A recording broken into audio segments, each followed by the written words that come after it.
दिल्ली रे घरे घरे परिचित आउ छोट मोट होटेल को भी गले यही रेसिपीटे आपण मैंने निहाती पाइबे। एटा एत्ते सुआदिया जे जी थरे खाई बारंबार तैयारी करिवो आउ एत्ते टेस्टी लगुला जे भात रुटी परोटा संगे सबुथिरे पूरा परफेक्ट होगी जमीज। तो यहाँ बनइबा भी बहुत ही सहज, निहाती थरे ट्राई करंतु, देखिए आपण मानक भी बहुत ही भल लगे। तो हेलो फ्रेंड्स, बासुमती किचन रे आपण मानक समस्त को बहुत बहुत स्वागत। जदि फर्स्ट टाइम मो वीडियो किए देखुले वीडियो को गोटे लाइक करंतु आ दया करिके चैनल को सब्सक्राइब करंतु, जा द्वारा आमे जो वीडियो अपलोड करिवो सबुठारु प्रथमे आपण देखिया पई। तो सेहिति पई वीडियो को गोटे लाइक करबा संगे दया करिके चैनल को सब्सक्राइब करके रखंतु।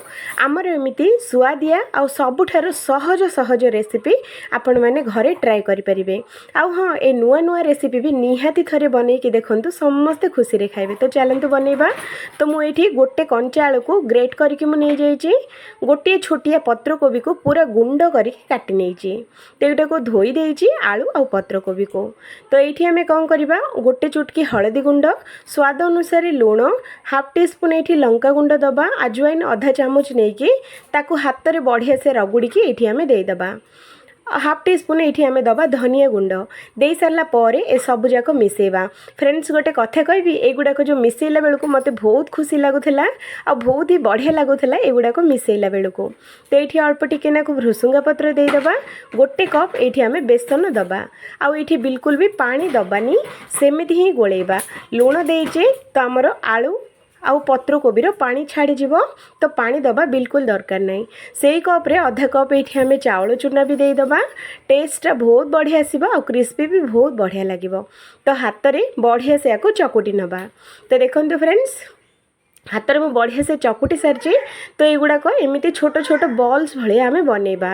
ये साइज उपर बिल्कुल जानतुनु, जेमिति पारुचंदी सेमिति बनातु, गोटे साइज्र बनइबा बोली किछि भी जरूरत नहीं। तो देखंतु सब जाक मु तेढ़ा मेढ़ा करके ही बनई, जहाँद्वारा टेस्ट बहुत भल आसिबो। तो ये मुझे सेलो फ्राई पर तेल मु बसई देइछि, तेलटे को मीडियम गरम हो सारा पर गोटे गोटे बड़ी ये आम देदेबा। तो ये पैन रे जेतिकी आसीबो सेतिकी दबा, एक्स्ट्रा बिल्कुल दबानी, नहेले गोटे को गोटे चिपकिबो, गोटे रे गोटे लागिजिबो। तो सेति पई गोटे गोटे अल्प टिके नाकु खाली जगह छाड़ी आउ गोटे ये आम दबा।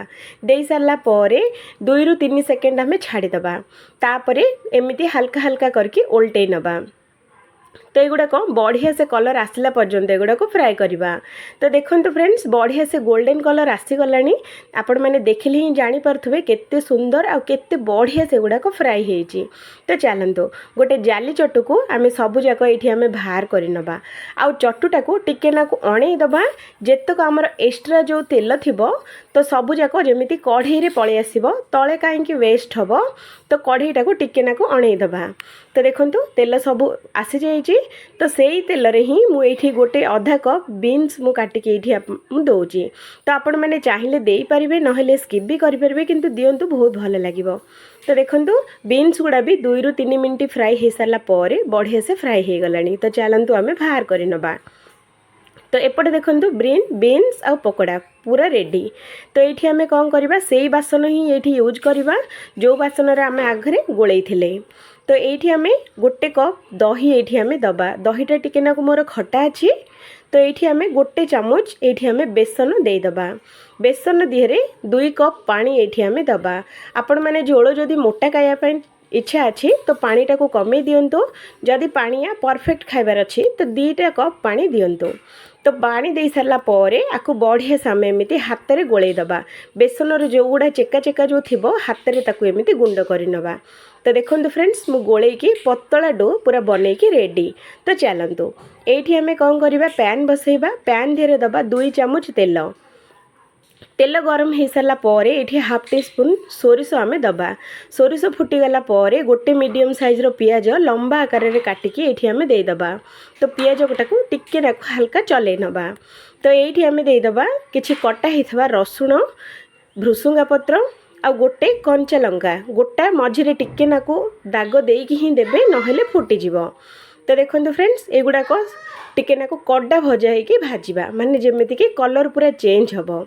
तो चेंज हो सारा हाफ टी स्पून ये चिली फ्लेक्स देदेबा देकी एगुड़ा को टिके नाकु आम भाजवा बेसी समय ये भाजवा दरकार नहीं 2 ରୁ 3 सेकेंड पर्यंत एगुड़ा को भाजवा।